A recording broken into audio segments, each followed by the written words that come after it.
Já, velkomin að Rauðaborðinu, ágætu áhorfendur og hlustendur. Í dag ætlum við að ræða unga fólkið og pólitíkina. Hvernig pólitíkin lítur út gagnvart ungu fólki. Pólitíska þátttöku ungs fólks, hvort það eigi eitthvað erindi í stjórnmálum, hvort að það erindi berist og hvort að maður búast við meiri eða minni þátttöku ungs fólks, svona í tilefni þess að við erum á því sem kallað kosningaár. Til að ræða þetta eru hingað komin Jökull Sólberg Auðunsson, hann ráðgjafi, Sanna Magdalena Mörtudóttir borgarfulltrúi og Marselína Guðmundsdóttir sem námskona í endurhæfingarhléi. Bjóðum þau velkomin og svo á ég vona á Karli Héðni Kristinssyni sem námsmaður í sálfræði. Ég rekna með hann skjóti þig inn, hann eitthvað tímabundinn. Þannig tímar, spennandi tímar sérlega. En byrjum bara á þessu. Hvað er unga fólkið? Stóri frasi, unga fólkið og pólitíkin. Þegar ég var í grunnskóla þá lærði ég í matreiðslubók sem hét Unga fólkið og eldhússtörfin. Unga fólkið og pólitíkin. Jökull, ef ég má byrja á þér, tvíliða. Annars vegar, hvernig líta stjórnmálin og kannski stjórnmálaumræðin út gagnvart yngra fólki? Stjórnmálaumræðin fer fram í fjölmiðlum og umræðu þáttum og þingi og í fréttunum og annað slíkt. Það er annars vegar, hvernig þetta lítur út, hvort að þessi stjórnmál sem að birtast ungu fólki ná utan hagsmuni ungs fólks. Og svo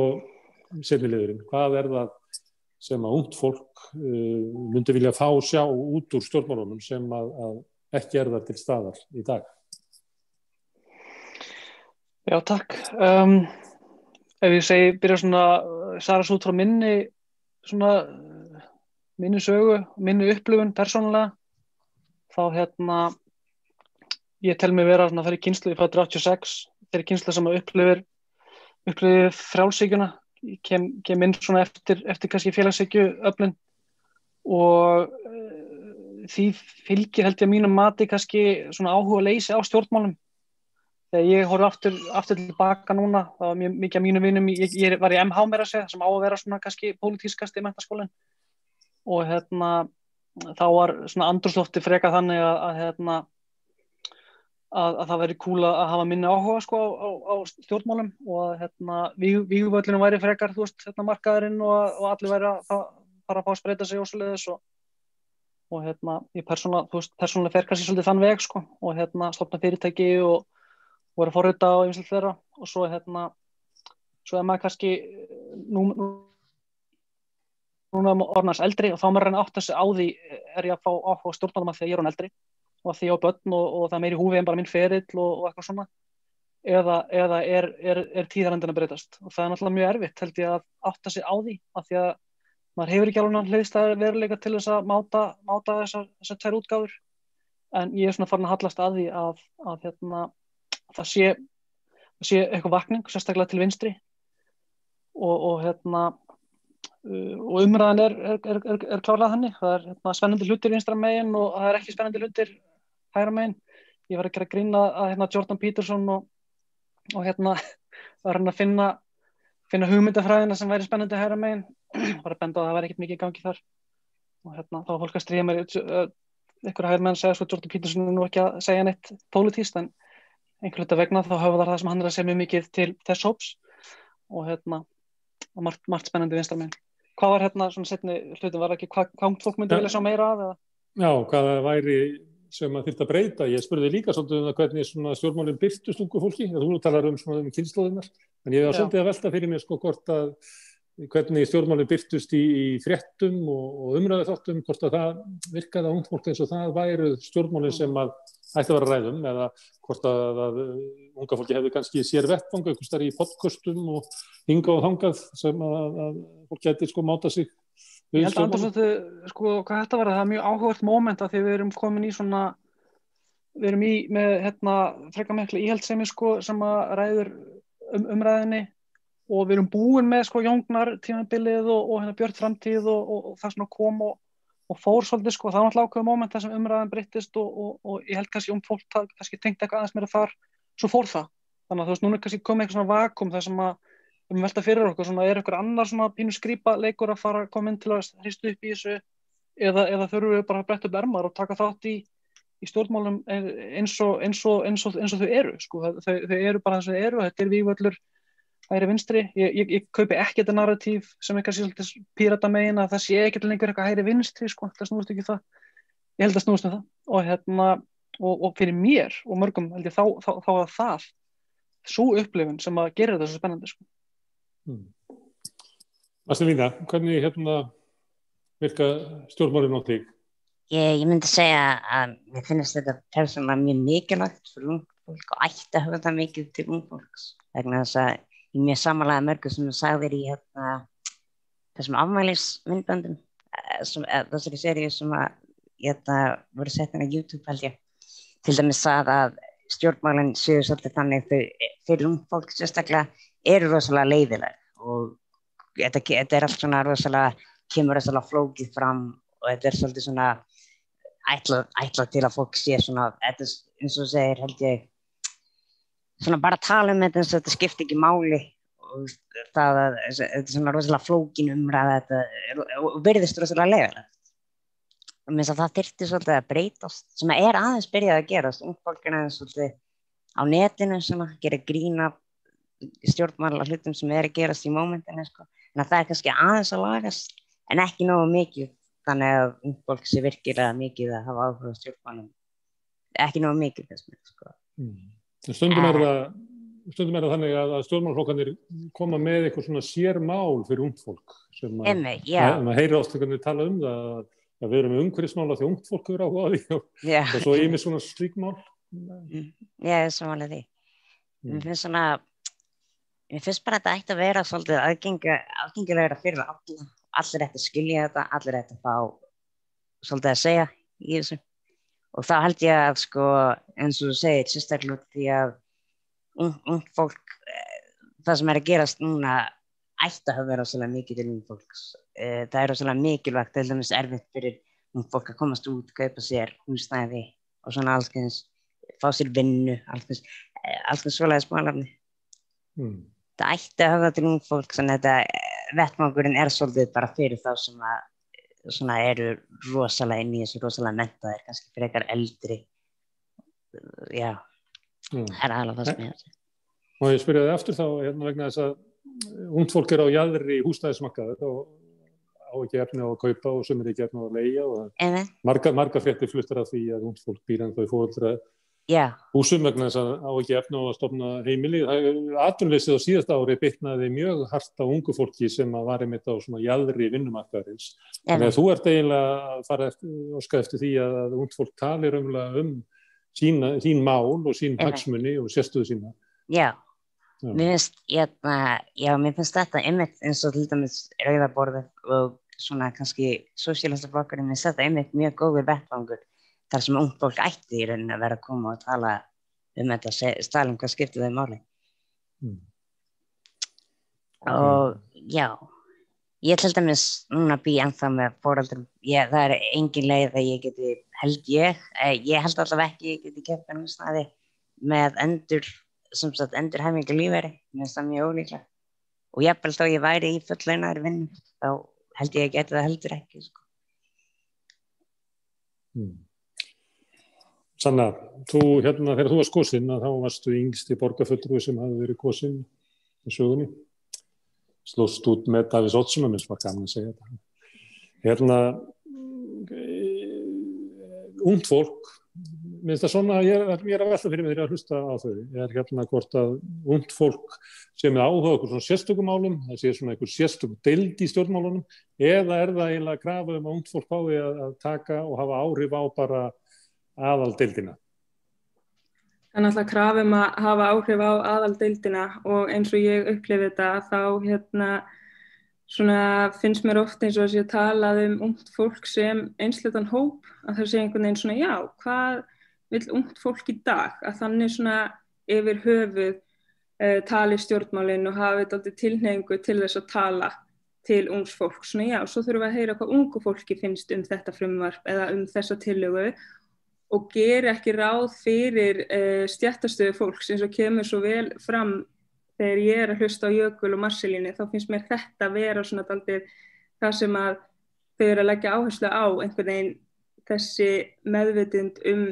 efnahagslega stöðu og svona hvernig nýfrjálshyggjan hefur mótað lífið okkar einhvern veginn að við þurfum að vera nógu dugleg og leggja áherslu á hvernig við ætlum að koma okkur í gegnum lífið. Og mér finnst það dálítið svona standa eftir. Þannig að mér finnst sko annars vegar eins og ég sé stjórnmálin að þá það náttúrulega þáttaka ungs fólks í stjórnmálum og þetta persónulega, það svo pólitískt. Þannig að það ekki hægt að búa til einhverja sérdeild og segja bara já, hér ungt fólk að pæla í sínum málum af því að ungt fólk, það þarf innkomu og tekjur, það þarf húsnæði, það þarf starfsöryggi eða tekjuöryggi. Og það að pæla í öllum þessum hlutum alveg eins og annað fólk og svo finnst mér að vera meira kannski það sem ekki beint stimplað sem pólitík en það og það að taka þátt í og skipuleggja í rauninni þessi föstudagsmótmæli sem við sáum gegn loftslagsvánni að í rauninni þrýsta stjórnvöld til þess að gera eitthvað, til þess að bregðast við og ungt fólk tekur rosalega mikinn þátt í því að segja nei við rasisma og segja nei við brottvísun erlendra aðila sem að hafa dvalið hér lengi á landi. Þannig að mér finnst þetta vera svona dálítið tvíþætt. Varðandi bara eigin stöðu fólks og hvað stjórnvöld hér á landi ekki að gera fyrir fólk og svo bara varðandi hvað við erum í rauninni aftarlega í mörgu, hvað varðar bara mannúð. Þannig að mér finnst það vera líka mjög áberandi. Ungt fólk svona að vekja athygli á ýmsu og þá veit ég ekki hvort að þetta hafa alltaf verið svona, hvort að samskiptameilar sé að hjálpa til þess að vekja athygli á ýmsu málum, að vera að dreifa ýmsu í gegnum Snapchat, Instagram, TikTok sem ég ekki inn á, en það mjög athyglisvert að fylgjast með þessu öll saman. Hérna, ungt fólk sem í pólitík, kemur í pólitík, það kemur oft innan úr stúdentapólitíkinni, annarkvort úr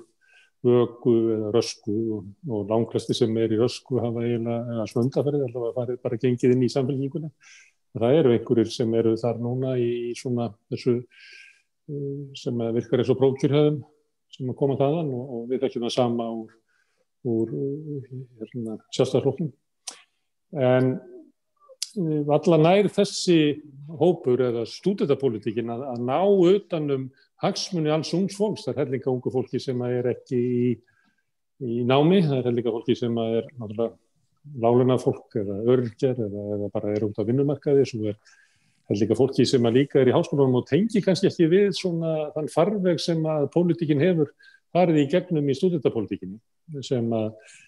þannig að allra síðustu árum var svolítið líkur tónn í hvort sem var röskva eða heldurðu að ég veit ekki hvort að þessi vandamál að fólki sem svona æfi sig upp í því að vera í pólitík unga fólksins að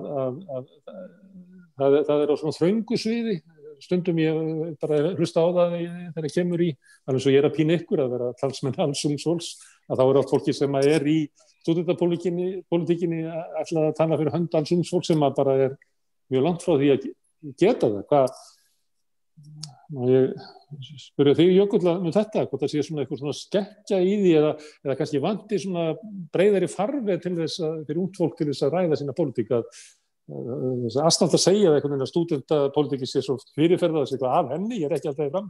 hvort það vanti bara einhverja annað tvö fljót þarna sig hverju megin við. Það slögt hjá þú ert mútaður eins og sagt. Sammála sem þetta segja með að þú veist, ég held að þurfi ekki að gera lítið úr stúdentapólitík þegar maður segir að það má ekki vera eina pólitík ungs fólks. Ég alveg hjartanlega sammála því og háskólarnir hafa alltaf þróast mikið og þeir kannski byrja sem ég veit ekki hvernig nákvæmlega saga íslenska háskóla var en þú veist þetta náttúrulega svona ákveðin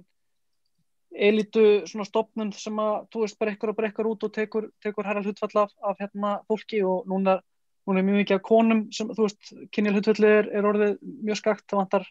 fleiri karla í námið og svo náttúrulega bara rödd þessum kjósa ekki að fara háskólaveginn eða fara inn og reyna og enda svo annar staðar eða hafa farið háskólanám og stúdentapólitíkin höfður ekki til þeirra, þannig að ég held að sem að fá bara mjög litla flís í raun og veru af af hennar röddum ef við ætlum að horfa bara stúdentapólitíkina eða upphefja stúdentapólitíkina sem pólitíkina með greini ungs fólks og en ég tek undir það sem Sanna að segja sko með samfélagsmiðlana að það kannski það sem röddurnar að blómstra svolítið og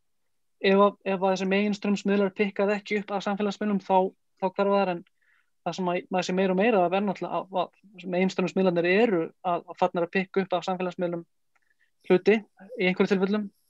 og það oft mjög áhugaverðar fréttir þá bara hérna einhver rödd sem að eins og hún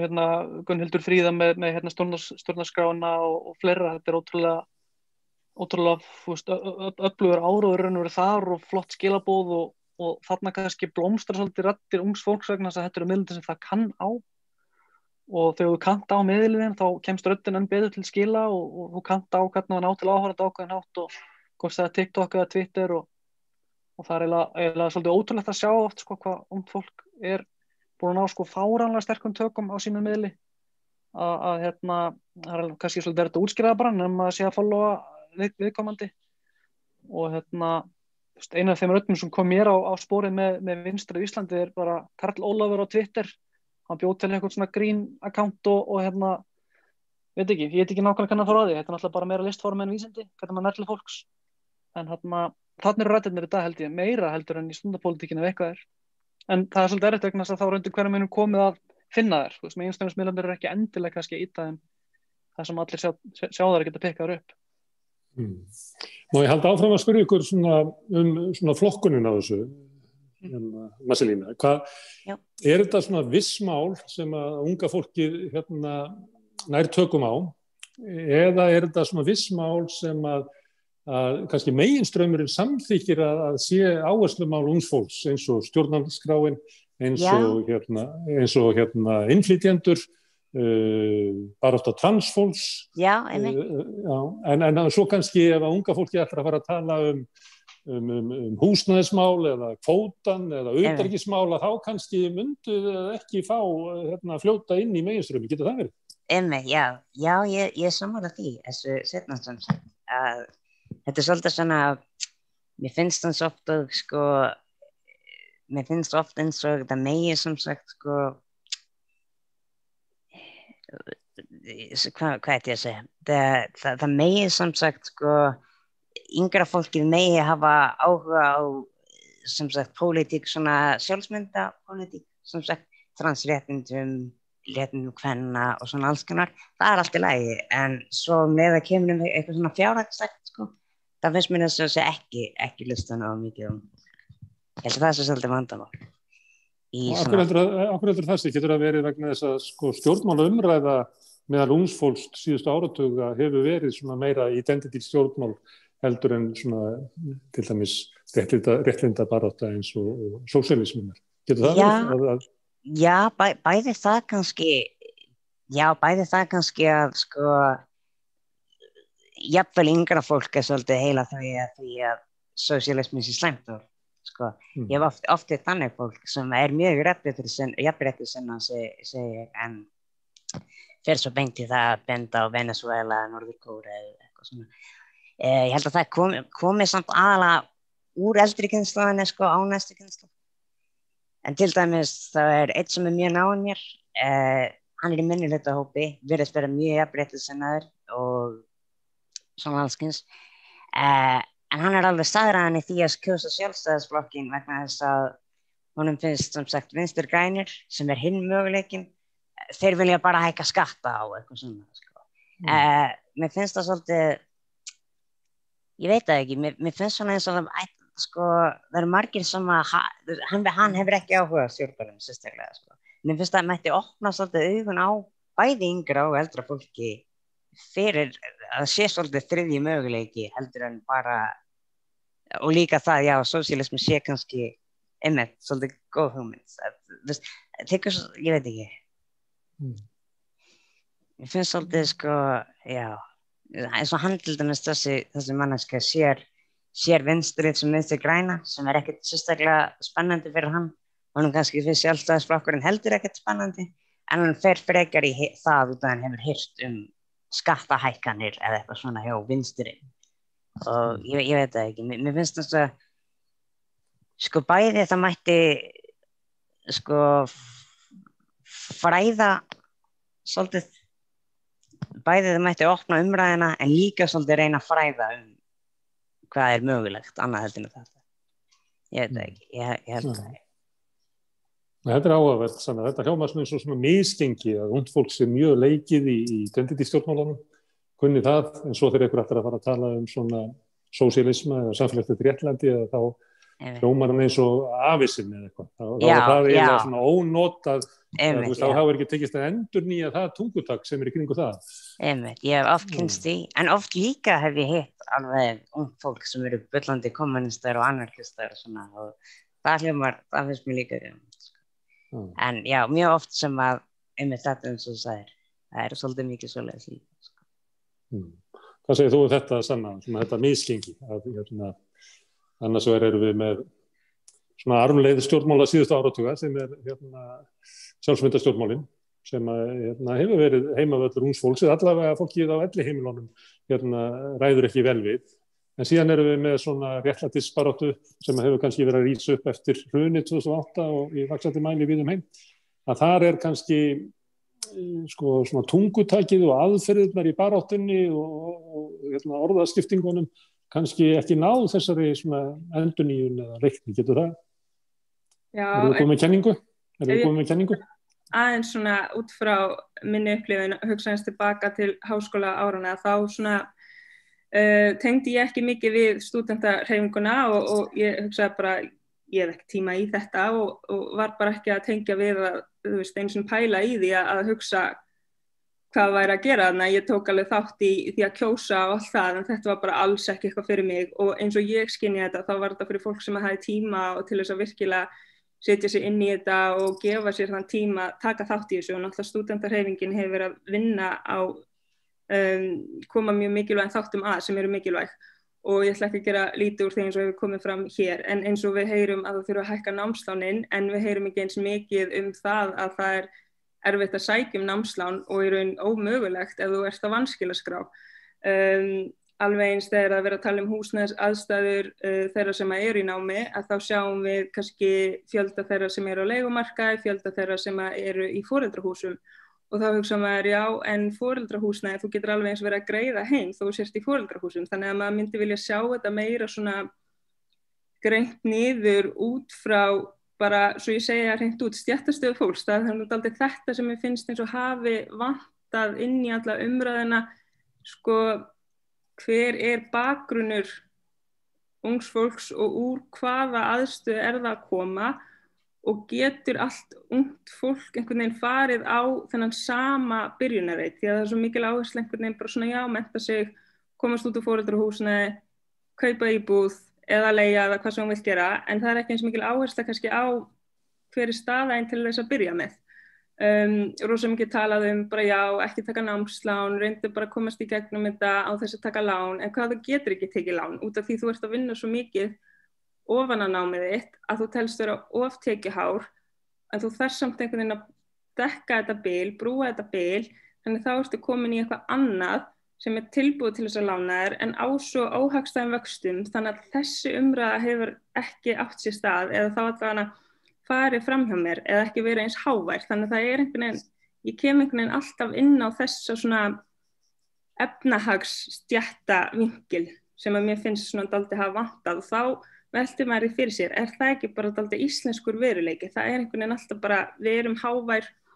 það sem þarf að laga, en leið og tengi stjættastöðu, það bara svona nei, þú veist, það er sumt sem búið að viðurkenna eins og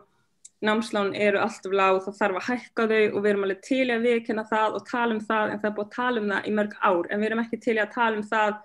að sumir eru meira þess að bara í það slæmri stöðu að þeir geti ekki einu sinni fengið samþykkt að sækja námslán og svo finnst mér þetta að vera námslaun en ekki námslán, af því að þetta náttúrulega full vinna og þú veist að afla þekkingar og setja fram þekkingu og alls konar bara gott fyrir samfélagi, þannig að það er eins og sé eitthvað svona samþykki að það megi berjast fyrir ákveðnum hlutum en þegar það kemur að efnahagslegu óréttlæti þá er það ekki til staðar. ég ætlaði bara að segja að hljóma svolítið eins og hún sé að lýsa og sanna að svona stéttastjórnmálin hafi grafist undir identity stjórnmálunum og svona stjórnmálum nýfrjálshyggjunnar. Það hefur gleymst. Er það rétt skiljið hann að sanna? Já, þegar að ég hugsa þetta, þá algjörlega já. Svolítið sko, eitt sem þetta er svona hvernig ég upplifa þetta er að mér finnst ungt fólk vera með þessi identity stjórnmál sem eru mjög mikilvæg á hreinu en ekki kannski þetta efnahagslega en eldra fólk finnst mér oft vera með hvorugt að hreinu. Þannig að mér finnst það gott allavega yngra fólkið sem er eitt að því að hreinu. Sko. Svona helmingin. Ég held að ég er ofta að hugsa rýma við það sem ég er að segja sko, fyrst með áhugaleysið sko. Það er nú svona það er svo allir vinir mínir í kringum mig og það var svo fólk áttu bara einhvern veginn ekki að hafa neinn áhuga á þessu og þá kannski ef þú hefðir áhuga á stjórnmálum þá þýddi það eitt af tvennu að þú hefur rosalega mikinn áhuga á að auka viðskiptafrelsi þú veist að þá þá er það gúttir að hafa áhuga á stjórnmálum sko þú varst einhvern veginn þeim megin eða að þú varst einhvern veginn sko einhver svona rosalegur hugsjóna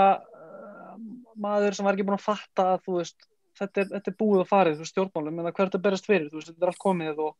allt þetta sko og svo kannski kemur þessi kynslóð og einhvern veginn lendir í þessum sannar að segja að þú veist þó þú farir í námið og þó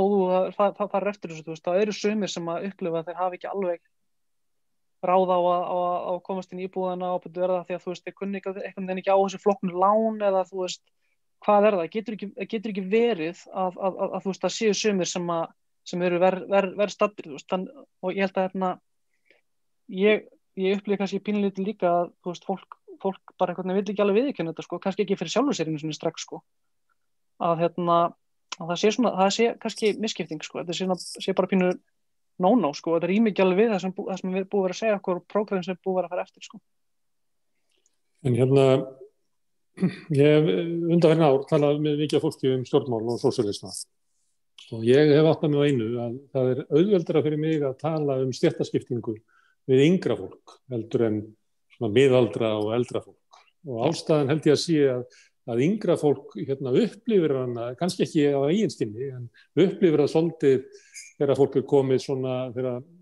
kunningjahópurinn byrjað að koma undir sig byrjað að kaupa húsnæði eða fara út á húsnæðismarkaðinn að þá kemur í ljós sko stéttamunurinn á milli fólks að sumir fá stuðning frá heimilinu á fróðurum sínum, en aðrir hafa bara ekkert aðgengi að því og ef þú hefur ekki aðgengi að því, ef þú hefur ekki svona persónulegan stuðning, að þá ertu eiginlega bara í frekar vondum málum. Þannig að getur þetta haft áhrif á hvernig kannski unga fólki upplifir stjórnmálinn í dag, að það er raunverulega bæði berskjaldaðra og fyrir stéttaskiptingu og kannski hún sýnilegri heldur en hjá fólki sem 50 eða 60. Hvað segir þetta? Já, ég er sammála. Já, ég líka sko, já, ég hef upplifað til dæmis þegar ég hef verið í vinahópum áður sko, það er kannski einn kominn með bíl og íbúð og eitthvað svona og sumir aðrir þeir eru ennþá heima í foreldrum sínum eins og þú segir, þannig að já, ég er sammálaður með það sé svolítið mikið hjá ungu fólki sko, svona og kannski þetta sé með húsnæði sem vendipunkturinn, þar sem þetta kemur svolítið á yfirborðið sko. Ég er 100% sammála því sko, vildi að húsnæðiskerfið þetta er svo rosalega stór partur af ráðstöfunartekjum sem fara í þetta sko og þá kemur þetta svolítið í ljós sko. Já, og getur bara breytt öllu hvort þú sért í öruggu húsnæði eða ekki, það er ekki hægt að líka því saman. Og við sjáum að þú veist félagsmálaráðuneytið og stjórnmálin að reyna að finna út úr hver kynslóð erfiðar með að komast inn á húsnæðismarkað og þessum komu undan og lækkun vaxta er búin að gera stöðunni ennþá verri vegna þess að þá þenst húsnæðisbólun ennþá meira út og það vill enginn sprengja bóluna sko, sem í stjórnmálum sko. Og það er svo rosalega eignatilfærsla sem á sér stað frá eldri kynslóðum yfir á það yngri. Þannig að þetta er bara svona never ending story sko, og hver kynslóð stjórnmálamanna fær sama vandamál í hendurnar, hvernig á að koma ungu fólki í húsnæði. Og þá eru yfirleitt búin til einhver prógram sem svara kallinu að mjög veikum mætti til mjög skamms tíma og yfirleitt þannig að þau gera vandamáli verra með því að nota lánakerfið einhvern veginn til þess að koma fólki að neins, sko, í stað þess að búa til alvöru félagshúsnæði og halda aftur á þessum hækkunum. Ungt fólk er það sem lendir verst í þessu. Af því þeir græða prógramminu þegar eignabólan þenst út og eignina þeirra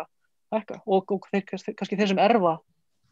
frá foreldrum sínum eða eitthvað, sko. Þeir eru ágætlega settir, en ekki hinir. En svo get ég trúaði líka að einhver hópur ungs fólk sem að svona hefur það ágætt og getur sótt í þennan stuðning, félagslegan og fjárhagslegan stuðning frá foreldrum þegar það er að koma sér út á húsnæðismarkað,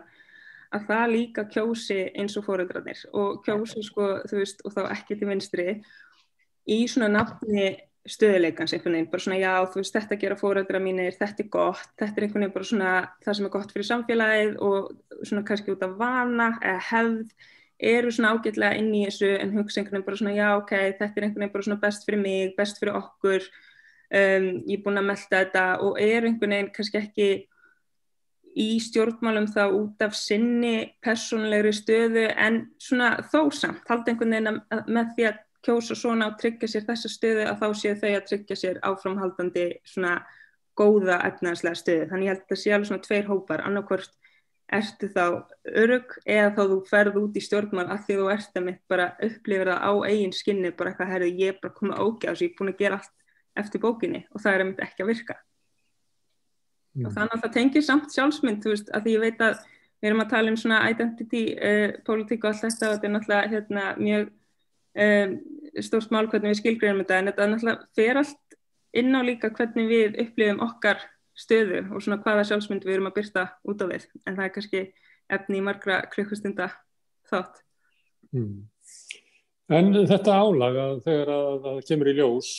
ég veit ekki hvernig æskan er í dag,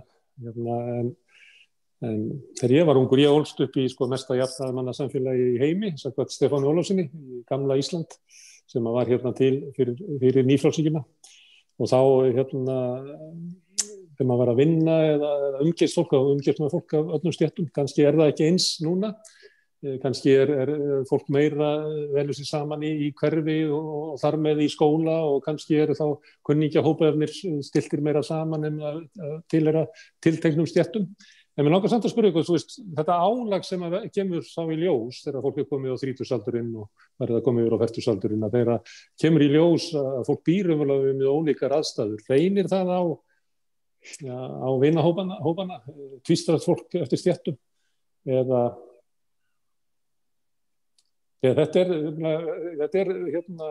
þetta var ekki eins áberandi áður. Ég er með mjög gott svar nummer 2. Ég veit að þið trúið þessi ekki þegar ég er að rifja upp gamla dagtíma, en þannig var það að maður vann með alls konar fólki og svo bara fólk er heimtísinn, sko, sem maður vissi nákvæmlega hvernig fólk bjó, sko. Ég er ekki að svara kannski nákvæmlega þessu, en þú veist, ég fer strax að hugsa sem sagt,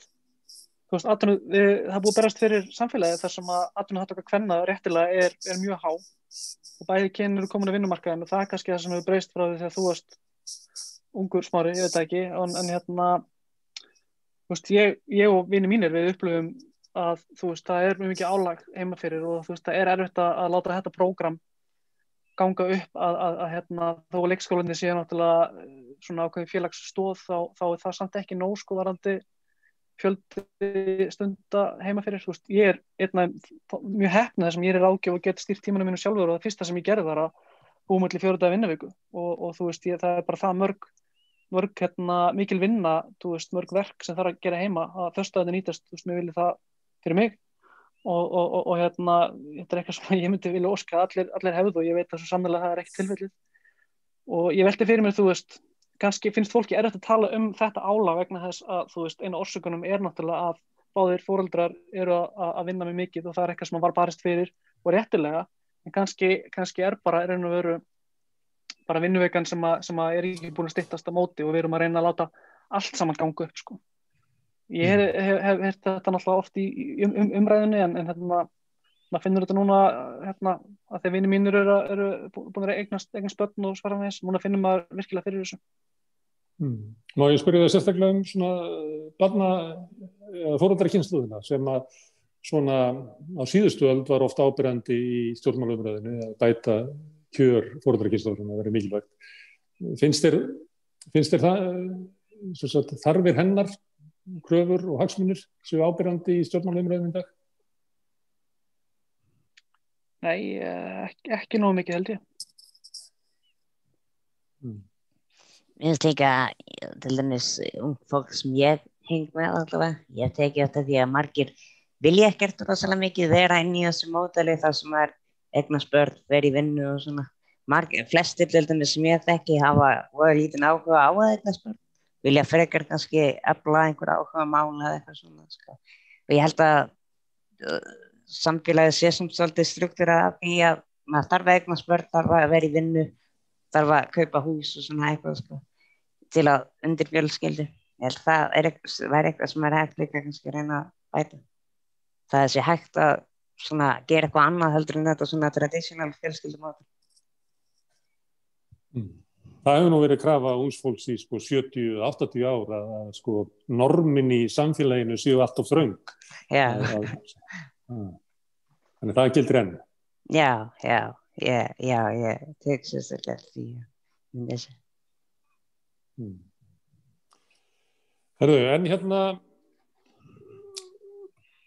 við förum yfir svona þess að þið hafa verið að segja, þá finnst mér þetta að vera áberandi þetta með að þið vísið öll í það að svona stéttarvinkill sé að koma upp núna, það sé svona að þið orðið þetta með mismunandi hætti, sé þörf fyrir hann eða að þið hafið tekið eftir honum eða eitthvað í þá veruna. Og það ákveðin svona degla í vinstrinu, af því að ég veit að 2 ykkar eru allavega í Sósíalistaflokknum, Sanna er nú borgarfulltrúi sósíalista og Jökull skrifaði status á Facebook þar sem hann lýsti yfir að hann væri genginn í flokkinn. Ég veit ekki með... Já, ég held þessi búin að vera flokksmeðlimur síðan 2018. Já, þannig að hér eru bara sósíalistar. Má ég spyrja ykkur um endurvakningu sósíalismans og hlut ungs fólks í því? Fyrir svona 3-4 árum þá voru andlit sósíalismans í einu enskumælandi heimi Corbyn og Bernie Sanders sem eru samanlagt sko 170 ára eða eitthvað. Það er nú komið eitthvað yngra fólk síðan. Þetta er hlutverk ungs fólks í endurnýjun sósíalismans og svo ég noti uppáhaldsfrasa minn í endurskapa sósíalismann inn í okkar tíma. Sanna? Já, mér finnst rosalega mikilvægt að tala bara á mannamáli, að hlutinir séu mjög skýrir og ég get viðurkennt það að ég hef verið á fundum með ungum sósíalistum og þetta er svo klárt fólk, ég ætla að segja klárir krakkar en það er mjög svona, ég ætla ekki að tala niður til unga fólksins af því að þetta er svona, ég held að flestir að það hafi verið svona 10 árum yngri en ég eða svona og þá er ég bara váka, ég er hann gömul 28 ára og bara er ég ennþá ung manneskja en sko, oft hef ég verið á þessum fundum bara hvað það að tala og kannski þori ekki að viðurkenna upphátt að ég skilji ekki alveg í hvaða kallu sé að vitni eða hvaða kenningu, en það er bara allt í lagi. Þú veist, ég þarf ekki að vita alla sögu sósíalismans til að vera sósíalisti. Þú veist, ég veit hvað stefnan snýst og þó ég veit ekki hvað gerðist eitthvað þarna í sögunni einhvers staðar út í heimi fyrir einhverjum 100 árum, það er bara allt í lagi. Og þannig að mér finnst mikilvægt, þú veist, við tölum misjafna hluti og sum okkar vilja vera fræðileg og það er bara allt í lagi. Sum okkar vilja skrifa langa greinar sem útskýra einhverju sögu og það er bara allt í lagi. Við þurfum bara alls konar, við þurfum að koma frá okkur eins og við viljum, hvort sem við notum pislaskrif eða samfélagsmiðla eða myndbönd eða svona þætti. Þá finnst mér mikilvægt að séum bara að nýta sósíalismann til að koma á réttlæti með því að segja bara frá okkar aðstæðum, okkar lífi, hvað það er sem við viljum að breytist, af hverju og svona hvernig náðum því fram. Þannig sé ég það og legg svona áherslu á þetta sé lýðræðislegur sósíalismi. Þannig að mér finnst það að vera svona hlutverk ungs fólks, bara tala, tjá sig og við hlustum. Jökull, þegar þú skrifaðir statusinn þá var svolítið eins og væri ávarpa svona fólk sem að væri eiginlega hægra megin við þig. Það væri í svona matarbóði sem að allir gerðu ráð fyrir að þú væri bara að þú væri svona með þetta í fyrirtæki að þú væri eiginlega bara í sús. Já, ég bara spratt fram til þess að segja, þú veist, ég keypti þetta allt, þú veist, þennan þetta narratív og þú veist, ég tek þátt í og ég er fyrirtækja eigandi í dag þá og er í startup heiminum og hann er búið að merkja með svona startup strák, þú veist, að mörgum held ég, og þú veist, þýlum til hef ég kannski pínu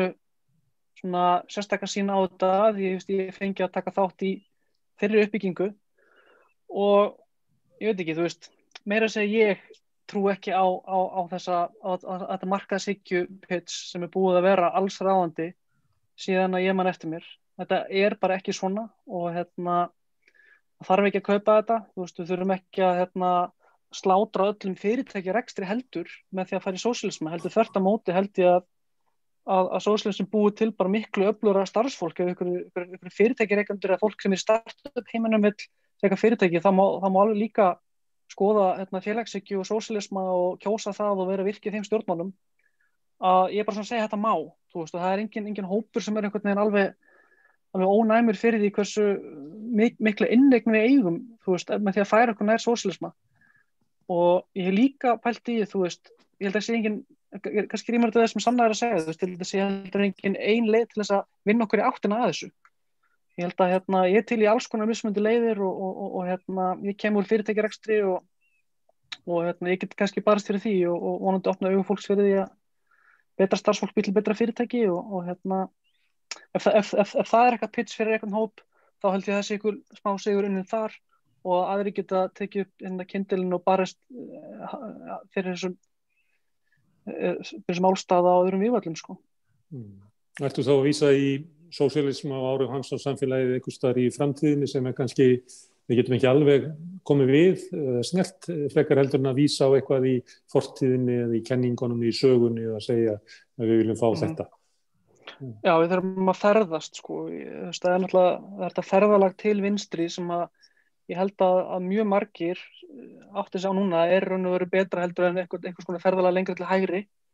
og nákvæmlega hvernig það lítur út, ég veit það ekki og það er kannski undir þessari breiðfylkingu eða stóra hópi að fólks frá mismunandi bakgrunna komið að finna bara þá leið í mörgum litlum skrefum. Svo er bara gaman að horfa tilbaka eftir 4 ár og benda á að já, þetta er rétt sem við vorum að segja, þú veist, þetta er miklu betra ástand núna, vonandi. Marselína, má ég spyrja svipað og þig svona hvað áhrif ungt fólk getur haft á sósíalismann og kannski að því að við byrjum svolítið að tala um sjálfsmyndarstjórnmálin sem eru svona stjórnmál á nýfrjálshyggju tímanum. Er það kannski hlutverk okkar að sameina stéttabaráttuna úr sögunni við sjálfsmyndarstjórnmálin og búa til eitthvað? Já, algjörlega. Ég held sko að sem sagt sjálfsmyndarstjórnmál geti ekki farið án sósíalisma og sósíalismi ekki án sjálfsmyndarstjórnmál. Ég held að þetta þyrfti að vinna mjög sterkt saman sko til að í rauninni byggja betra samfélag. Ég held bara ég er mjög sammála sko Sannu og Jökli. Það er bara allir svona komið þessu fram eins og þeim finnst í rauninni þægilegast og bara ef þú nærð fólki á okkar band eða svoleiðis, það er það gott. Ef þú nærð að samfæra fólk ég veit ekki, nýja stjórnarskrá, farið einhver til að kjósa sósíalistaflokkinn, segir einhver, samfærir einhvern að þetta sé svolítið óréttlátt eins og þetta sé svona, þá held ég að bara að gera mjög góða vinnu. Ok, herðu, hann Karl, hann hefur eitthvað stærri vilsta leið og er ekki í þættinum, ég kynnt hann í upphafi, þannig ég verð nú að geta þess að það er líklega allt í góðu, kannski hefur eitthvað mistekist hjá mér skilaboðin. En ég ætla að fá að slá botnin í þetta og þakka ykkur kærlega fyrir komuna, Jökull, Sanna og Marselína. Ég þakka hlustundur fyrir að staldra hérna við og hlusta á okkur bæða unga fólkið og pólitíkina og við gruna nú að við munum ræða hana enn frekar við rauðaborðið á næstu dögum og vikum og kannski fáum við einhvern yngri en mig til þess að stýra þeirra umræðu, við sjáum til. En ég ætla að vera hérna morgun klukkan 8, þá ætla ég að vera að tala við eitthvað allt annað fólk allt önnur mál. Takk fyrir í kvöld. Takk sem leið.